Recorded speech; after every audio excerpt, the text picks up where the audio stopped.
Hello दोस्तों। तो next part में आपका स्वागत है। इसमें हम समझेंगे कि मास और वेट में क्या डिफरेंस है। देखिए, हमने पहले ये देखा कि फोर्स ऑफ ग्रेविटी के बारे में। अब हम मास और वेट के बीच में डिफरेंस देखना चाहते हैं। तो अभी तक हमने क्या पढ़ा? All masses attract all other masses to certain extent. तो कुछ एक्सटेंट तक सारे मास एक दूसरे को अट्रैक्ट करते हैं। ओके, तो हमने ये पढ़ा था कि ग्रेविटी के बारे में जब पढ़ रहे थे, the earth being very large mass exert very large force of attraction which is called the force of gravity. तो अर्थ बहुत बड़ी है, तो वो जब अट्रैक्ट करती है तो उसको हम क्या कहते हैं? फोर्स ऑफ अट्रैक्शन को force of gravity. This pulls the all object towards the earth of with at an acceleration of रफली 10 मीटर पर सेकेंड। तो ये रफली इतने पे खींचता है। ठीक है, तो एक्सेलरेशन कितनी है? Acceleration due to gravity 10 metre per second square रफली। तो ये वैल्यू है। The force of gravity acting at mass of 100 gram is called 1 newton. तो हमने ये देखा था कि 100 ग्राम का अगर हमारे पास एप्पल है तो उसके ऊपर जो फोर्स ऑफ ग्रेविटी लग रही है वो है हमारे पास 1 न्यूटन। तो अब देखते हैं मास और वेट के बीच का डिफरेंस क्या है। ठीक है, वेट वर्सेस मास हम देखेंगे। बड़ा ही मज़ेदार टॉपिक है, इसको समझना।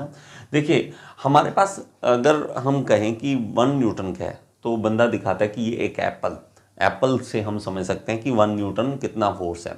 ठीक है, क्योंकि जो अगर एक एप्पल की बात करें तो 100 ग्राम का था, इसकी बजाय 2 बॉल्स वो भी 100 ग्राम, चाहे वो सेल हो कोई तो वो भी 100 ग्राम का, सब जो है 100 ग्राम के हैं। तो इसको जो फोर्स ऑफ ग्रेविटी लगेगी 100 ग्राम पे वो 1 न्यूटन लगेगी सबके ऊपर, इसके ऊपर, इसके ऊपर, इसके ऊपर।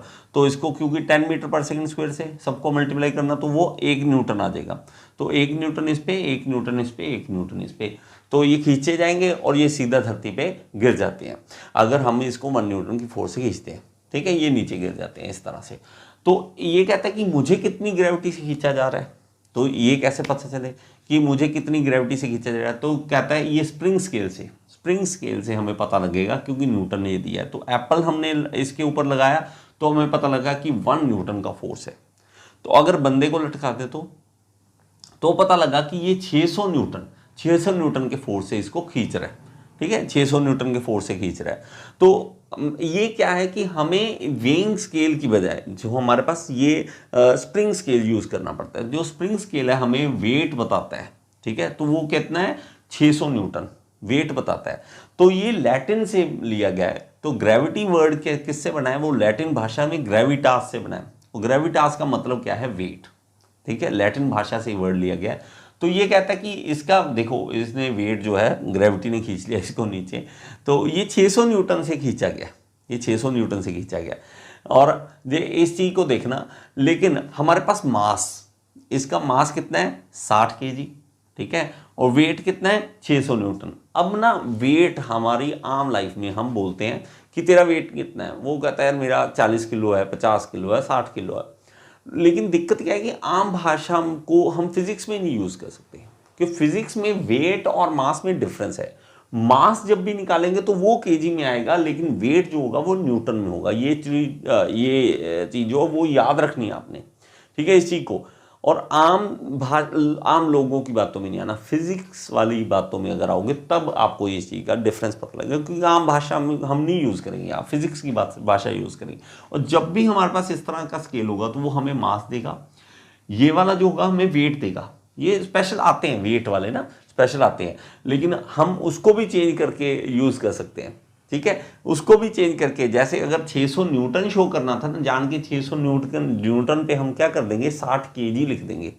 ठीक है, 60 केजी लिख देंगे, ताकि आपको तो केजी समझ आएगा, न्यूटन नहीं समझ आना। अब न्यूटन वाला स्केल दे दूँ ना, अगर आपको दूध डलवाने आप जा रहे हो तो वो अगर ऐसे करे कि 600 न्यूटन दूध या 10 न्यूटन दूध, आप कहोगे ये कौन सा है यार, केजी में बात कर, मुझे नहीं न्यूटन नहीं समझ आ रहा क्या बोल रहा है। तो ये डिफरेंस हमें पता करना पड़ेगा कि ये अगर, अब देखो 600 न्यूटन ये बात कर रहा है। अब एक चीज इसमें थोड़ा सा कमेंट देखो, 100 ग्राम की चीज 1/10 किलोग्राम है ना, हम ये लगा लें रफली, तो वो 1 न्यूटन की है। तो 60 केजी की चीज कितना है? वो 600 न्यूटन की है। ठीक है, 600 न्यूटन की है। तो ये फिर कहता है, ये देखो 1 केजी की चीज 10 न्यूटन की, 1 केजी 10 न्यूटन, तो 60 केजी 600 न्यूटन। तो ये कहता है यार दिक्कत क्या है कि 60 केजी है, 600 न्यूटन है, हम बार बार अलग अलग क्यों कर रहे हैं? सीधा से याद है ना कि अगर 10 kg हुआ तो हमारे पास ये 1 kg हुआ तो 10 न्यूटन हो जाएगा। तो हमें बार बार अलग अलग करने की जरूरत ही क्या है जब हमें दिक्कत है ही नहीं कोई, इसमें सेम तो है। ठीक है, अगर हम इस चीज़ को करें, कहता चलो ऐसे करो, मून पे चलो, मून पे चलो, वहाँ पे देखते हैं। तो इसको ले गए मून पे।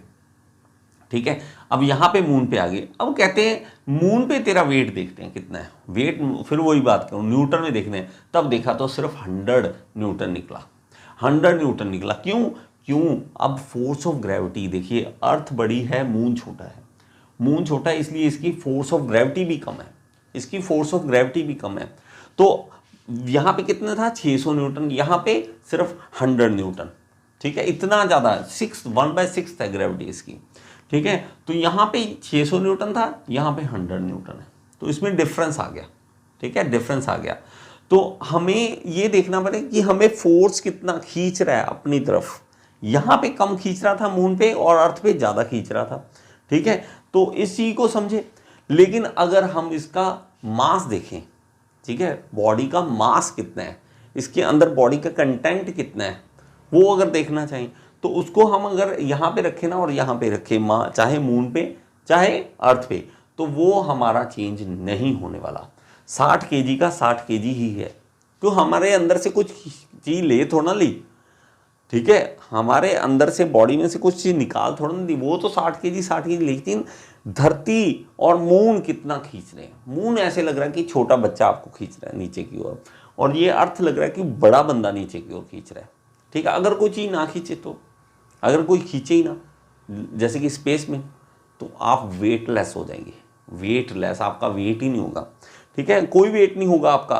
तो अगर हम इसका देखते हैं ना स्पेस में, तो स्पेस में है, देखो उनकी लाइफ किस तरह से होती है, वेटलेस। तो वेटलेस है वो, जैसे भी है, हम घूमते हैं इधर उधर जाते हैं तो हवा में तैर रहे होते हैं, देखो किस तरह से। तो ये वेटलेस है, इन्होंने वेट है ही नहीं इनका, उनके किस तरह से उड़ रहे हैं।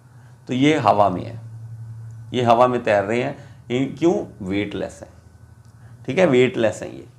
तो आप इस चीज़ को समझ के देखो, जो मैं आपको समझाना चाहता हूँ वो चीज़ देखो कि हम किस तरह से इसको देख सकते हैं। तो ये मास और वेट में डिफरेंस है, मास और वेट में डिफरेंस है।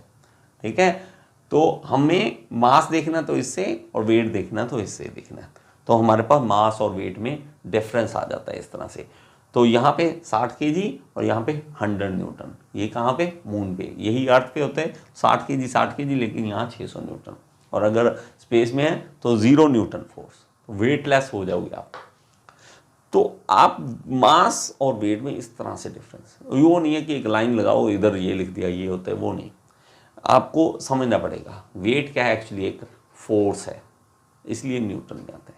आई होप कि ये चीज़ आपको क्लियर होगी। अगर क्लियर हुई है तो आप कमेंट बॉक्स में ज़रूर बताएं ये चीज़ आपको समझ आई या नहीं आई। Thank you so much.